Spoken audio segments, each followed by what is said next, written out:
லட்சணம் இதுதானா? சமீபத்தில் கோயம்புத்தூர்ல ஒரு குண்டு வெடிச்சது. என்ன குண்டுனாக்கா சிலிண்டர் குண்டு வெடிச்சது. ஆனா நம்ம காவல்துறை என்னத்தை மறிக்க கொடுத்தாங்க மறுநாள், அது சிலிண்டர் எடுத்துன்னு போனாங்க, வெடிச்சுதான். இது எப்படி இருக்குது கொஞ்சம் யோசனை பாருங்க. நம்ம காவல்துறை, இந்த நாட்டை பாதுகாக்கக்கூடிய ஒரு காவல்துறை, இவங்க சொல்றாங்க, இந்த தமிழக காவல்துறை என்ன சொல்றாங்கன்னா அது வெறும் சிலிண்டர் வெடிச்சது.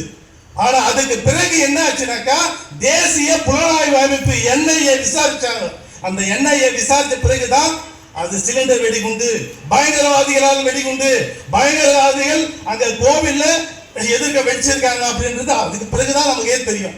ஆனா அப்ப கூட இந்த திராவிட ஆட்சி என்ன தெரியுமா பண்றாங்க, அமைதியா இப்ப கூட என்ன சொல்றாங்க, அது வெறும் சிலிண்டர் குண்டு, சிலிண்டர் குண்டு, அதான் சிலிண்டர் வெடிச்சது அவ்வளவுதான்.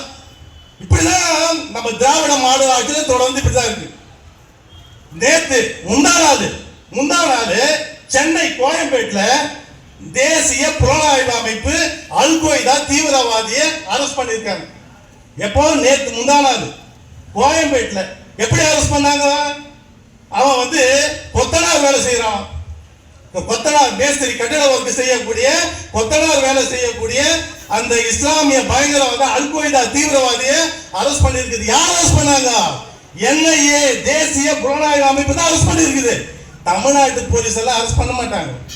என்னைக்குமே இந்த இஸ்லாமிய பயங்கரவாதிகளை எந்த தமிழக போலீஸ் கைது பண்ணிருக்காங்க சொல்லுங்க பார்க்கலாம். ஏதாவது ஒரு லிஸ்ட் இருக்கா?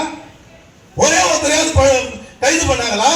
அது மட்டும் இல்ல, இன்னைக்கு பத்திரிகை செய்தி பாருங்க, 12 இடத்துக்கு மேல நம்ம NIA தேசிய புலனாய்வு அமைப்பு என்ன பண்ணிருக்காங்க, தமிழ்நாடு ஃபுல்லா ரைடு பண்ணிருக்காங்க.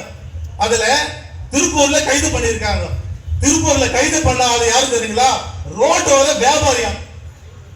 ரோட்டோரத்துல துணி